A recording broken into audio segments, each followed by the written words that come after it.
Welcome to Strip Coverlet, where we squeeze the bigger picture of literature. I am Adrian Fort. And I'm Dalton Gentry. And we are here for the fourth in a four-part series, or if you're coming to us strictly as a review for The Hitchhiker's Guide to the Galaxy. Douglas Adams. All right.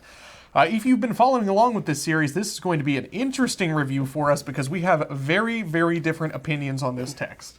But that's fine. We've got 30 minutes. Dalton, go. So we're going to have 3 good things, 3 bad things. We're going to have quotes and full literary analysis. What, do I say after the bump now? How long has that been since we said after the bump? We don't have a bump. It felt good to say. We need a bump. We need a bump. But anyway, 3 good things, 3 bad things, quotes, full literary analysis, recommendation, and rating. Hitchhiker's Guide to the Galaxy, Douglas Adams. Yep. So let's start with good things. Is that where we usually start? Yep. Okay, 3 good things. 1, this is funny. It is absurd, and it is ridiculous, but it is funny. 2, though it takes a while, this asks a lot of heavy philosophical questions. I think that's the meat of this text here, which it explores a little bit later in the series, but that's fine. It does make you think a little bit. And number 3, this is a very unique book.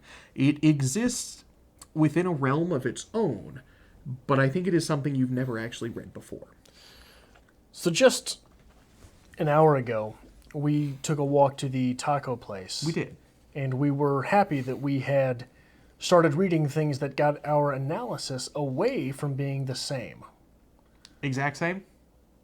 Not exact same. 2 out of the 3 are pretty same. That's okay. 1, this is an attempt at one of the big questions of life. Okay. 2, it's very easy to read. 3, not particularly predictable. Okay. So our 1 and 3 fair. That's fair. overlap. 3 bad things. I'm excited for this. I want you to say bad things about this. If you aren't into this story, it's just mindless bullshit. And you're not going to get anything from it. What? You have to be invested in the story. No. 2, it is really a serial. You're going to need to, you're not going to find a resolution in this because this is leading into another novel. So there is a good old fizzling end. And number 3, it can be difficult to follow. It is a little all over the place. 1, even the end of the world twice is inconsequential. 2, no idea what really happened here. And 3, there are no memorable characters. No. I think they're memorable. I disagree with that one. That's fine. So we do quotes on this. We talk about some good quotes from the book. But there was something you wanted to bring up, and you kept saying to remind you. You figured out why I enjoy this text. Oh yeah, while we were walking to the taco place, I figured, we can talk about that in the analysis. We'll get to the quotes. Okay, you want to go for some quotes first? Yeah. Let me find myself a good one here. I definitely did not bookmark. I'll go first. Go on. Far back in the mists of ancient time, in the great and glorious days of the former galactic empire, life was wild, rich, and largely tax-free. Mighty starships plied their way between exotic suns, seeking adventure and reward among the furthest reaches of galactic space. In those days, spirits were brave. The stakes were high. Men were real men. Women were real women. And small furry creatures from Alpha Centauri were real small furry creatures from Alpha Centauri. And all dared to brave unknown terrors, to do mighty deeds, to boldly split infinitives that no man had split before. And thus was the empire forged. Not a bad quote. Not a bad quote. From 35 of my text. One of the things Ford Prefect had always found hardest to understand about humans was their habit of continually stating and repeating the very, very obvious. As in, it's a nice day, or you're very tall, or, oh dear, you seem to have fallen down a 30-foot well. Are you all right? As at first, Ford had formed a theory to account for this strange behavior. If human beings don't keep exercising their lips, he thought, their mouths probably seize up. After a few months' consideration and observation, he abandoned this theory in favor of a new one. If they don't keep on exercising their lips, he thought, their brains start working. After a while, he abandoned this one as well, as being obstructively cynical, and decided he quite liked human beings after all. But he always remained desperately worried about the terrible number of things they didn't know about. Nothing? That good, huh? That good. What was that? And my favorite quote from this text that I've used before in this series, the argument goes something like this. I refuse to prove that I exist, says God, for proof denies faith, and without faith I am nothing. But, says the man, the babelfish is a dead giveaway, isn't it? It could not have evolved by chance. It proves you exist, and so therefore, by your own arguments, you don't. Oh dear, says God, I hadn't thought of that, and promptly vanishes in a puff of logic. Which I really thought was going to be a quote you'd enjoy. But nothing. So anyway, where do you want to start with this? Where would you like to start? I want you to have reins of this one. You want me to have reins of this one? Yes. Well, I think if we're going to start with this at a very baseline, we have to appreciate that there are a lot of good science fiction aspects in this. If you wanted to look at a sci-fi novel, a serialized sci-fi novel, there's a lot of good tropes going on here, and you're going to get that hard sci-fi from this, though it is entirely different than just standard science fiction. No? What would you say are the hardcore science fiction elements of this? Well, you're going to get these standard tropes of science fiction, obviously. This is going to be the journey with the spaceman into a new world. We're going to have the universe exploration. But we do get a lot of the hard science fiction, much like what we encountered in The Martian, if you recall that. Technical aspects of things, although ridiculous technical aspects of things. Which makes them non-technical aspects of things. But you are getting... Which makes them just imaginary. But from the characters' perspectives in this world, they are hard sci-fi. This is how this works. This is how this ship operates. And we get right, that... but it operates off of nonsense. Yes, but you still get that hard sci-fi. No. No. Hard sci-fi is The Martian. Hard sci-fi is Michael Crichton, where you're taking actual science and saying, okay, this is how this would apply if hypothetically, theoretically, these things were going on. Yes. You're not doing that here. You're absolutely doing this. Where? All throughout this. Anytime they're explaining anything, the ship itself, the improbabilities. Improbability is not a scientific The theory. improbability drive is explained as if it were hard sci-fi. I actually closed my notes so I could yell at you. Excuse me. I don't... It's being explained as if it's hard sci-fi. You get that element in this, though it is something completely different and unique. The one actual sci-fi idea that is really sort of at play here is this is a colonial text. Okay. You know what I mean by that? Go on. They're trying to colonize someplace else. They're trying to go in, take what's important and leave, and maybe they'll stake claim to the place. It's colonialism when they find that... What planet is it that Zaphod's been looking for? Magrathia? Magrathia. Magrathia? Magrathia? Magatheria? Let's go with it. Magatheria? Margaritaville. Margaritaville. When they find Margaritaville, they want to take the important stuff and leave. Okay. The important stuff wants to shoot him down. This is an alien invasion. He is being part of an alien invasion. That's sort of the one ironic twist to a sci-fi idea that really happens here. Okay. There's nothing ironic about the fact that, like, while his home is being destroyed, his planet's being destroyed in the same fashion. There's no irony there. That's an irony I gave to you in part one. There's no irony of... But that's not a sci-fi irony. This is what I'm saying. The one sci-fi irony, the one science fiction staple that we are using in an ironic way is the colonialism bit. Okay. There's no science fiction irony behind that. There is science. What I'm saying is there is science fiction irony behind that, behind the colonialism bit. Okay. What are you asking me? We're talking about irony. We're going with the example you gave. You submitted to the irony In part one? in the very beginning of this. That's not a sci-fi irony. There's no science fiction irony that the aliens are coming to do the same thing to his home. No, that is not a staple of science fiction. Okay. How often is that irony set up in science fiction? Okay. We fought irony a little bit last week. You did not agree with me on it. I just think maybe... Never mind. Okay. We'll let it go. Let's talk a little bit about social commentary. We're going to get emotional. Are we? Well, let's talk a little bit about social commentary. We do get the question on here, what is the meaning of life? And that seems to be the pursuit of this book, is trying to determine what is the meaning of life. Is there a meaning to life to be found, or are we always just going to continue to find more questions?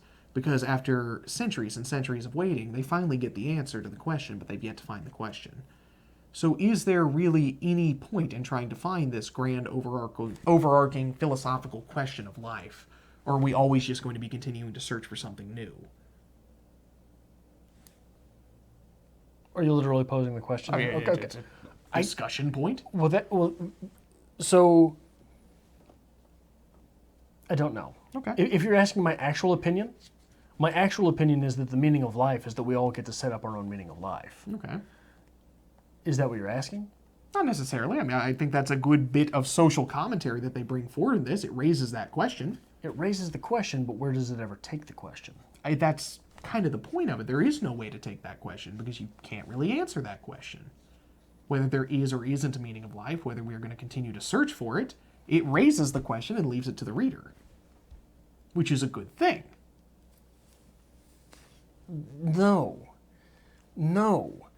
Because what a good text does is it provides an answer.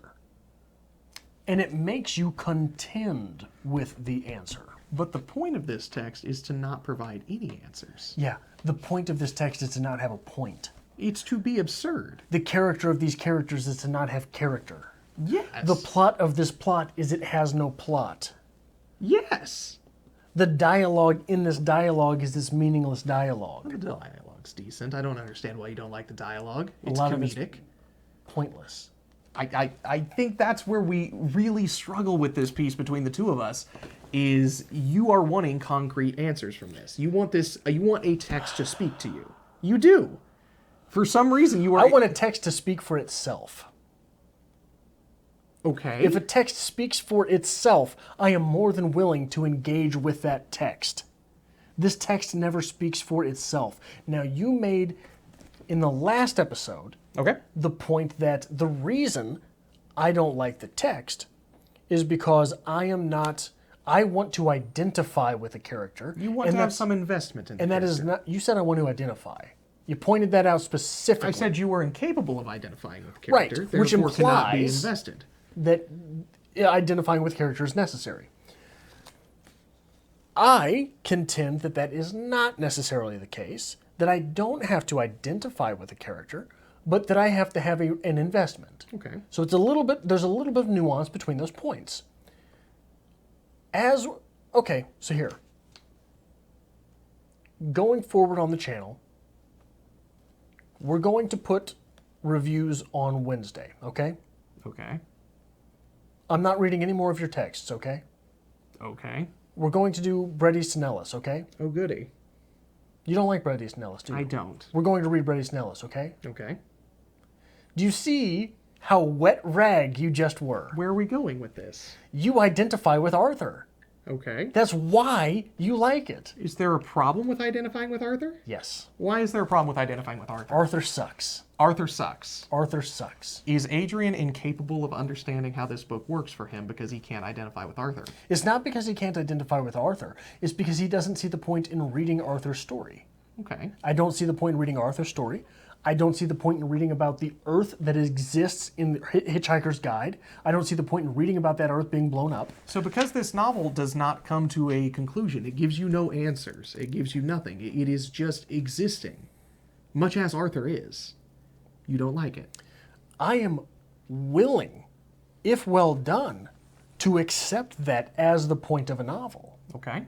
I don't think we ever get there. I don't think we ever get to the point where this novel justifies itself. I don't think we ever get to the point where this novel stands on its own, speaks for itself. I don't think we ever get there because everything is in a half measure. Okay. Again, I don't know where to go with this, and I don't know how to continue to sell this to you. You don't have to sell it to me.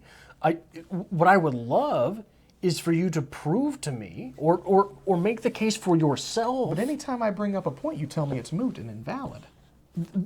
Right. But because it doesn't work for you. Hold on, because I give an argument for why I think it's moot and invalid, and you do not counterstrike that. Because your point of it's moot and invalid is correct. It just doesn't work. You don't like it. No, There's nothing going on. I give There's you no plenty of plot. reasons there. I give you plenty of reasons. Okay, Do you agree with me that there's no plot? Absolutely. Okay. Do you agree with me that there was no investment in the Earth that was blown up? Absolutely, because you're reading it from Arthur's perspective. You disagree with me in the fact that this is funny. But I back up my it's not funny, it's silly with an argument. And you say, no, it's funny. But anytime I bring up points that would genuinely be considered funny, or irony, which I find in the text, you tell me it's not irony, it's not funny. You defended this very early on by saying this is no, whatchamacallit, what's that show you like? Monty Python. This is no Monty Python. This is coming from a writer of Monty Python. I don't care. It's quite literally Monty Python. It is ridiculous. It is over the top. It is making points while it's doing so. No. There's political satire in it. Where? With Zaphod becoming the president of the universe because he just decided to do so and people would believe him? That's I don't know that it can be satire when it's just one part of something. Okay. Satire is more robust than that. Is it a satire of science fiction in general? I think that it wants to be. Okay. I don't think that it ever gets there because the one sci-fi element, like I said, that he uses in an ironic sense is the idea of colonialism. Okay. Is it a literary satire where we're supposed to have these characters that we are invested in? We're supposed to have this concrete plot, but that's not the way things work? Life is improbable? Right, but oftentimes, if you want to make that point, right, pick one of those points you want to make. Let's go with just being a literary satire, a satire on literature itself. Okay, but a satire on literature itself where just because a story is written doesn't mean it's a meaning, right? Okay. Is that would you agree to that? The story is written to have no meaning. To have no meaning. Okay. In that case, one of the ways you make that point is that the plot is good. What's wrong with the plot? Like, if we want to go with this argument, like, what makes this plot? What does not work with the plot? The plot is that everything happens by chance. Yes. Right. So there's no plot. It's very realistic, though. No. You don't think so? I hit the random chance button and we had a whale instead of a missile flying towards us. Why not? Because that's not plot. It's just as much probability as anything else. Right. So what I'm saying is you want to make the argument that this is a literary satire. I'm not saying you. I'm saying in this case, you want to make the argument that this is literary satire examining the fact that literature does not have to have a core meaning. Okay. So when I bring up the fact that to do that, you should have a good plot, because otherwise we're just going to be picking holes in the plot. You say, no, the point is to have no plot. No, the point is to have no meaning, not no plot. You have to do anything that you want to say or prove or explore in a text if you want it to be the fact that we'll choose something else. We'll choose something that's very easy to see, like a character's arc. Okay. Does Arthur really change much throughout this? Absolutely not. He's not supposed to. He just sort of accepts, right. Right. If that's your point, then the plot should be really good, and there should be meaning. There should be meaning in what happens that Arthur decides not to adopt. So right? why do we have to have this idea of we can make this point, but this has to be better to make this point? Because so we'll just say there's three things that are a component: a character's arc, meaning of a novel, and what was the other one we were talking about? Character's arc, meaning of a novel, improbability. Are we talking about that? No, plot. The problem is that in this novel, we decide none of them matter, so we don't get a point on any of them. The reason you have to accentuate the other two to make an actual commentary on the one that you want to identify and make a comment on is because without accentuating the other two, we're left with absolutely nothing. Yes. And that's what makes this good. No, it's what makes it a garbage piece of No. writing. It's what makes it every piece of amateur writing I've ever read. someone decided that they were a writer and stayed up until 3 in the morning pecking away at a keyboard and thought, yeah, man, I'm brilliant, I'm a genius, publish it. That's what this is. I disagree completely. It has all of the frenetic energy of a 7th grader deciding for the first time that he doesn't have to start his writing with, my name is Johnny and I'm writing this to tell you blank. I disagree completely. Well, make your case. So what we have here is we have a novel that does not have character development. No. It has a loose plot. There's something going on here. Arthur gets thrown into a situation he doesn't want to be in. Things the world happen. progress around him. Things happen is not a plot.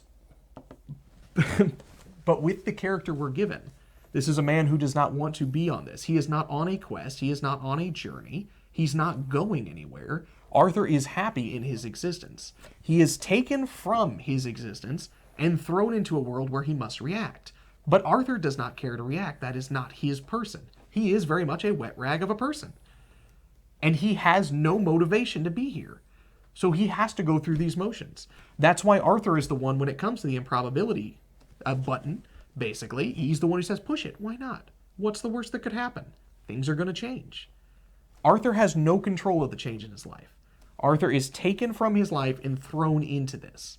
Arthur is without control. The universe is without control.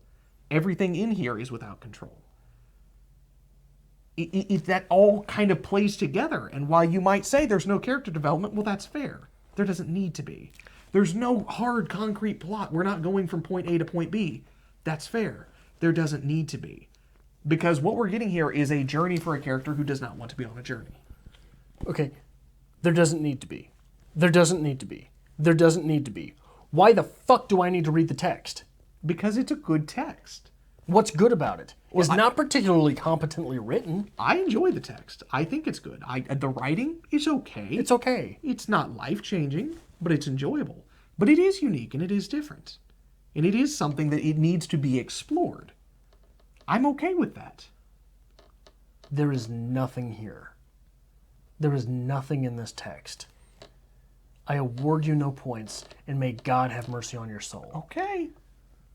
There is nothing in The Hitchhiker's Guide to the Galaxy. And you know what this proves to me? This proves to me that this is going to be our next video that hits some sweet vein in YouTube and ends up over 7,000 views, and I just get yelled at by all the randos that find their way into our comments section. But I'm right. There is nothing here. So at what... And the point, if the point is, there doesn't have to be, why do I want to read that text? Why not? Why do I want to read American Psycho? It's not good. There's a point to that text. Not really. There's many points to that text. Just Patrick Bateman killing people. Okay. And if we read through it again, I could point out to you what's actually going on there. I didn't enjoy the text. I didn't find a lot going on. There's tons of stuff I don't enjoy, but I can point out the good stuff to it. It's fair. I didn't enjoy On the Road. I'm playing devil's advocate now. I can point out some utility there. I can point out that people identified with those people, right? It's one thing to say you don't like the text, and that's fair. I mean, your opinion's valid. You're defending it. That's what literary discussion should be. But I don't think it's fair to dismiss it as just being awful just because you're not enjoying it. Right. My opinion is That's absolutely... not fair. Excuse me. That's not fair. My opinion When is... it came out, I'm like, nah, that's not fair. I'm just telling him his opinion is not right because he's wrong. That's not fair. It's a hard thing to tackle. It is. It is. And again, I mentioned this last week. I have come to the conclusion that you either like this text, it works for you, or you do not like it because it doesn't. And I would be excited to explore where that gray area is, what makes that change. But I can't pinpoint it. Right, it works for you because you identify with Arthur. Okay. The moment someone doesn't identify with Arthur, the text is null and void to them, I think. Okay. So is Arthur basically the cornerstone for this piece? If it's all Arthur or nothing. Yeah, you have to be a used face tissue to like this novel. I like being a used face tissue. At least I go on adventures. So anyway, let's wrap this up. Adrian. Yeah. Dare I ask, what would you rate The Hitchhiker's Guide to the Galaxy? 65 galaxies out of 100. I gave it 88 answers to the universe. I think we're both being generous. You think? Yeah. Okay. If I had to dig deep in my soul and actually grade this thing, I'd probably give it something in the 40s. I'm pretty sure the only thing lower you've ever rated was The Loner with Teddy Wayne. Probably. I think so. Another book I really enjoyed. Another book that I had to yell at you for 30 minutes about. That's fair. I get used to it at this point. I still come back every week. Are you tearing up? No, I'm fine. Okay. Anyway, what would you recommend if you like Hitchhiker's Guide to the Galaxy? Cat's Cradle by Kurt Vonnegut. I went Slaughterhouse-Five. I think Vonnegut is a master of satire. I think his humor would transcend well if you were enjoying something like this. And it's just that ridiculous sci-fi level enough that, it would feel at home. I'm interested, though, why you chose Slaughterhouse. I chose Cat's Cradle because it's an end-of-the-world text. There is sort of a not quite as wet a rag of a protagonist involved. Okay. There are weird and militant people that he falls in with. Okay. I went Slaughterhouse because it feels more sci-fi. I feel would couple well with this a little bit more. You get the absurd idea of being unstuck in time. The aliens. Aliens. So I feel like it's a little bit more at home with Hitchhikers as opposed to Cat's Cradle. I think they're both good recommendations, though. Yeah. Yeah. Once I thought through it, I was like, oh, okay, yeah, I can see that now. Yeah. I just didn't understand it at first. Anyway. Which my mind can be changed. You want to read this again later? But I remain unwavering on the fact that Hitchhiker's Guide to the Galaxy is absolute garbage. And I am looking forward to arguments with me in the comments section because you're wrong. And if you would like to continue to argue with Adrian in the comments so I don't have to all week, that would be grand. Leave us a comment in the comments section down below letting us know your opinions on The Hitchhiker's Guide to the Galaxy by Douglas Adams. And if you do enjoy this kind of thing, make sure you hit the subscribe button. We always appreciate that, having a few more viewers on the channel. And even if you disliked what was said here, make sure you hit the like button to let us know that we should keep having these all-important conversations that circle around literature and not simply wanting to hear your views spouted somewhere else on the internet. Yeah, what he said.